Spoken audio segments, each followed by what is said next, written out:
ഓർഗാനിയുടെ lip balm ആണ് ഞാൻ use ചെയ്തത്. ഇത് യൂസ് ചെയ്തതിന് ശേഷം എനിക്ക് കണ്ടൊരു ബെനിഫിറ്റ് എന്താണെന്ന് വെച്ചാൽ ലിപ്പ് നല്ല സോഫ്റ്റ് ആയി. ഒരുപാട് പിഗ്മെന്റഡ് ആയിട്ടുള്ള ലിപ്പായിരുന്നു എൻ്റെ. ഡോക്ടേഴ്സിനെ വരെ കാണിച്ചിട്ടുള്ളതാണ്. പക്ഷെ എനിക്ക് അങ്ങനെ വലിയൊരു വ്യത്യാസം ഇതുവരെ ഉണ്ടായിട്ടില്ല. ഓർഗാനിയുടെ ലിപ് ബാം യൂസ് ചെയ്തേ പിന്നെ നമുക്ക് നല്ലൊരു ചേഞ്ച് ലിപ്പിൽ ഫീൽ ചെയ്യുന്നുണ്ട്. അതുകൊണ്ട് തന്നെ രണ്ടാമത്തെ ബോട്ടിലിന് ഞാൻ ഓർഡർ കൊടുത്തിരിക്കുന്നത്. 7 വയസ്സിൻ്റെ മോൾക്കും ഞാനിത് യൂസ് ചെയ്യാറുണ്ട്. അത് കണ്ടിന്യൂ യൂസ് ചെയ്യുന്നത് ഞാൻ തന്നെയാണ്. അവൾക്ക് ജസ്റ്റ് എവിടെയെങ്കിലും പോകാൻ നേരം ഒന്ന് ടച്ച് ചെയ്ത് കൊടുക്കും എന്നുള്ളതേ ഉള്ളൂ. ഞാൻ നൈറ്റ് ഫുള്ള് ഇട്ട് കിടക്കും. 2-3 തവണ ഡേ യൂസ് ചെയ്യുന്ന പറഞ്ഞിട്ടുണ്ടെങ്കിലും അതിലും കൂടുതൽ ഞാൻ യൂസ് ചെയ്യാറുണ്ട്. കാരണം നമ്മൾ ഇത് ഒന്ന് മങ്ങി വരുന്നതിനനുസരിച്ച് ഫുഡ് കഴിച്ചതിന് ശേഷമൊക്കെ ഇത് മായുമ്പോൾ നമ്മൾ ജസ്റ്റ് ഒന്ന് ടച്ച് ചെയ്ത് വിടാമെങ്കിൽ ഫുൾ ഡേ നല്ല പോലെ നമ്മുടെ ലിപ്പിനൊരു കളർ ഇത് മെയിൻറ്റെയിൻ ചെയ്ത് പോകും. ലിപ്പ് നല്ല സോഫ്റ്റ് ആക്കും. പൊരിഞ്ഞിളകും, അങ്ങനത്തെ ഇഷ്യൂസ് ഒന്നും ഉണ്ടാവില്ല.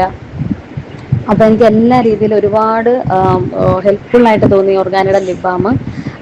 Anyway thank you organic. ഞാൻ ലിപ്സ്റ്റിക്ക് യൂസ് ചെയ്യാറില്ല, അതുകൊണ്ടാണ് ഞാൻ ലിപ് ബാം യൂസ് ചെയ്തത്. അത്യാവശ്യം നല്ല പ്രൊഡക്റ്റാണ്, അതുകൊണ്ടാണ് ഞാൻ പിന്നെയും യൂസ് ചെയ്തത്. ഞാനിപ്പോൾ ഏകദേശം 2 മാസത്തോളമായി യൂസ് ചെയ്യാൻ തുടങ്ങിയിട്ട്. കുഴപ്പമില്ല, എനിക്ക് ഭയങ്കര ഇഷ്ടമായി. ഞാൻ യൂസ് ചെയ്ത എല്ലാ ലിപ് ബാമിനേക്കാളും കുറച്ചും കൂടി ബെറ്റർ ആയിട്ടുള്ള ലിപ് ബാമാണ് ഇപ്പോൾ ഇത്. അത്യാവശ്യം നല്ല ക്വാളിറ്റി പ്രൊഡക്റ്റാണ്, അഫോർഡബിൾ പ്രൈസിന് നമുക്ക് കിട്ടുന്നുണ്ട്, അവൈലബിൾ ആണ്. എനിക്ക് ഭയങ്കര ഇഷ്ടപ്പെട്ടു.